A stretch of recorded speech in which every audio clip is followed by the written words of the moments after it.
প্রিয় ভাই ব্রাদার, আপনারা অনেকে কিন্তু আমাকে প্রশ্ন করে থাকেন, ভাই আমি ভিজিট ভিসার জন্য ফাইল জমা দিতে চাই, কবে জমা দিব, ভিজিট ভিসা কবে শিথিল হবে। আমি কিন্তু এই সম্পর্কে ভিডিও দিয়েছি। ভিজিট ভিসাতে যেতে কি কি লাগবে বর্তমানে সংযুক্ত আরব আমিরাতে, এই সম্পর্কেও কিন্তু আমি ভিডিও দিয়েছি, ঠিক আছে।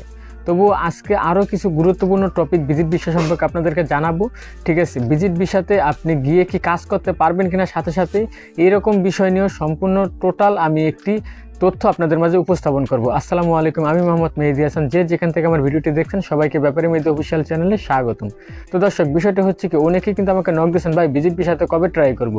ভিজিট ভিসাতে আপনি অনেকে বলতেছে, হ্যাঁ আমরা কিন্তু সোশ্যাল মিডিয়াতে দেখতেছি যে অনেকে বলছে ভিজিট ভিসা খোলা আছে, ঠিক আছে, রানিং আছে, আপনি ভিজিট ভিসাতে জমা দিতে পারেন। তবে আমার যেটা কথা ভাই, ভিজিট ভিসা এখনও কিন্তু রিজেক্ট হয়, যদিও আপনার পর্যাপ্ত ডকুমেন্টস থাকে।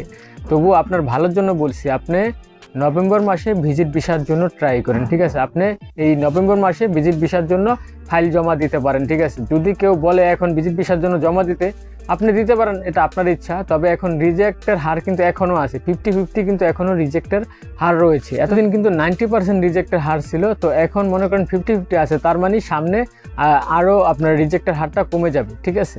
আর আরেকটা বিষয় হচ্ছে কি, আপনি ভিজিট ভিসাতে গিয়ে কি সাথে সাথে কাজ করতে পারবেন কিনা। আগে যেমন মানুষ ভিজিট ভিসাতে যে 3 মাসের মেয়াদ থাকে, যাই মেয়াদ থাকে, ওখানে ভিসা লাগানো পর্যন্ত কাজ করতে পারছে দুবাইতে, কিন্তু এখন আপনি যদি সংযুক্ত আরব আমিরাতে ভিজিট ভিসা যান, আপনি ওখানে গিয়ে কোনো কাজ করতে পারবেন না। ওখানে গিয়ে যদি আপনি কোনো কাজ করেন, যেই কোম্পানিতে কাজ করেন না কেন, যদি কোনো আইনের প্রশাসনের হাতে এই জিনিসটা ধরা পড়েন যান আপনি, ঠিক আছে, তাহলে কিন্তু ওই কোম্পানির বিশাল অঙ্কের জরিমানা দিতে হবে। তো এই জন্যই ভিজিট ভিসাতে যারা আছেন তাদেরকে কোনো কোম্পানি এখন কোনো কাজে নিবে না। এমপ্লয়মেন্ট ভিসা বা লেবার ভিসা, যাই হোক, আপনার ভিসা থাকতে হবে, তাহলে তাদেরকে দেখা যাচ্ছে সুডা, যারা ফ্রি ভিসায় কাজ করে বলা হয়, ঠিক আছে। এটা তো ফ্রি ভিসা বলতে কোনো কথা নাই, কিন্তু যারা কাজ করেন তাদের কিন্তু ভিসা আছে। কিন্তু আপনার যারা ভিজিটের লোক, তাদেরকে যদি কোনো কোম্পানি কাজে রাখে, তাহলে ওই কোম্পানি যদি ধরা পড়ে, তাহলে কোম্পানির খবর আছে যে ভিজিটের লোক কেন কাজে রাখছে, তাদের কিন্তু মোটা অঙ্কের একটি জরিমানা দিতে হবে, ঠিক আছে। আর যদি আপনাকে কোনো এজেন্সি বলে এখন আপনাকে ভিজিট ভিসাতে নিয়েই আপনাকে কাজে জয়েন করায় দিবে, ঠিক আছে, এটা কিন্তু সম্পূর্ণ প্রতারণা, ঠিক আছে। এটা আপনার অবশ্যই বুঝতে হবে। যে কোনো জিনিস যদি বেশি মিষ্টি মিষ্টি হয়ে যায়, তাহলে ভাববেন যে সেই জায়গায় ঝামেলা আছে।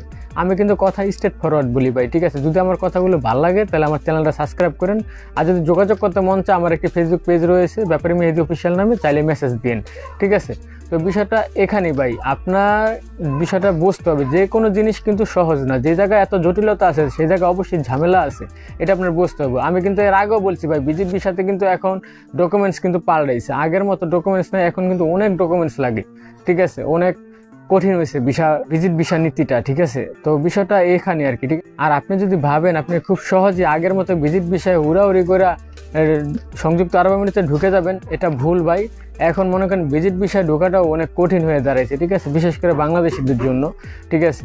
তো এই জিনিসটা আপনি অবশ্যই মাথায় রাখবেন, খেয়ালে রাখবেন। তবে আমার যেটা আমি আপনাকে সাজেস্ট করি, আপনি যদি ভিজিট ভিসায় ফাইল দিতে চান বা ট্রাই করতে চান, এজেন্সিতে ফাইল জমা দেবেন ভিজিট ভিসায়, তাহলে আপনি নভেম্বর মাসে দিতে পারেন, তারপর আপনার ইচ্ছা ভাই।